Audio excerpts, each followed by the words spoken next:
తేదీ 1/1/26 అంటే కొత్త సంవత్సరం రోజు నైట్ మన తిమ్మాపురం దగ్గర ఒక చర్చ్‌లో ఒక దొంగతనం జరిగిందండి. దానికి సంబంధించి బొడపాటి డేవిడ్ కిరణ్ కుమార్ అని జెప్పేసి ఈయనేమో ఒక కంప్లెయింట్ ఇచ్చారు.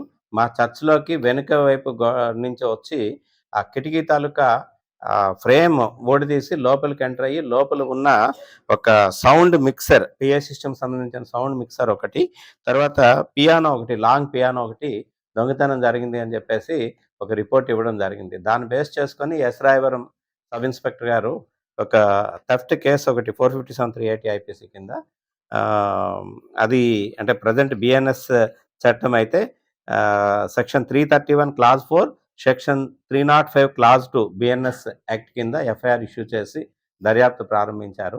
అందులో భాగంగా పాత ముద్దాయి అయిన ఒక చల్లంశెట్టి దుర్గాప్రసాద్ అని చెప్పేసి వాడిది అరట్లకోట విలేజ్ పాయకరావుపేట మండలం అండి. వీడు ఇంతకుముందు కూడా కొద్ది దొంగతనాలు చేయడంతో అనుమానంతో వాడి మీద నిఘా పెట్టడం జరిగింది. ఈ రోజున మార్నింగ్ మన వాళ్ళ అనుమానంతో వీళ్ళని చెక్ చేయగా ఇన్స్‌పెక్టర్ గారు, అడ్ రోడ్ ఇన్స్‌పెక్టర్ రామకృష్ణ గారు, అట్లాగే S Rayavaram SI Vibhishan and సిబ్బంది వీడిని పట్టుకోవడం జరిగింది. వీడి దగ్గర నుంచి వీడు తీసుకెళ్తున్న అంటే తుని తీసుకొనెళ్ళి అమ్ముకుందాము అని జెప్పేసి వీడు తీసుకువెళ్తున్నాడని జెప్పేసి ఆ 2 దొంగతనం కాబట్టిన 2 కూడా పిఏ సిస్టమ్, సౌండ్ మిక్సర్, అలాగే లాంగ్ పియానో ఈ రెండిటిని కూడా వాడి పొజిషన్‌లో నుంచి సీజ్ చేసి వాడిని అరెస్ట్ చేయడం జరిగిందండి. వీడు ఇంతకుముందు పాయకరావుపేటలో 23లో ఒక రాబరీ కేసులో ముద్దాయిగా అప్పుడు అరెస్ట్ చేయడం జరిగింది. అలాగే ఈ లాస్ట్ ఇయర్ జాన్యువరిలో ఇంచుమించుగా దీంట్లో ఎస్ రాయవరం పోలీస్ స్టేషన్ లిమిట్స్‌లోనే 2 బైక్స్ దొంగతనం చేశాడండి. క్రైమ్ నంబర్ 20, క్రైమ్ నంబర్ 21/25 2 కేసుల్లో బైక్ దొంగతనం చేసినప్పుడు అప్పుడు అరెస్ట్ చేసి రిమాండ్‌కి పంపించడం జరిగింది. అట్లాగే వీడి మీద ఒక గాంజా కేసు కూడా నర్సీపట్నం రూరల్ పోలీస్ స్టేషన్‌లో ఉందండి.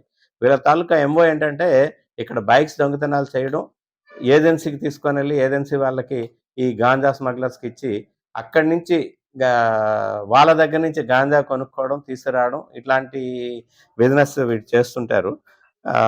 అప్పుడు కేసు రిజిస్టర్ చేయడం జరిగింది. మళ్ళీ ఇప్పుడు నక్కపల్లిలో కూడా వీడి మీద ఇంకా పాత కేసు ఒకటుంది. ఒక దొంగతనం, బైక్ దొంగతనం కేసు ఉంది. ఈ కేసు రిపోర్ట్ అయిన ఓన్లీ 4 డేస్‌లోనే ఇన్స్‌పెక్టర్ గారు, ఎస్ఐ గారు చాకచక్యంగా ఈ కేసులో ముద్దాయిని పట్టుకొని టోటల్ ప్రాపర్టీ అంతా కూడా రికవరీ చేయడం జరిగింది. ఈ రోజున ఆయన్ని మ్యాజిస్ట్రేట్ గారి ముందు కూడా ప్రొడ్యూస్ చేయడం జరుగుతుంది. అట్లాగే వీడి మీద సర్వేలెన్స్ కోసం ఇమ్మీడియేట్‌గా సస్పెక్ట్ షీట్ ఓపెన్ చేయమని చెప్పేసి ఎస్ఐ గారికి కూడా ఇన్‌స్ట్రక్షన్స్ ఇవ్వడం జరిగింది.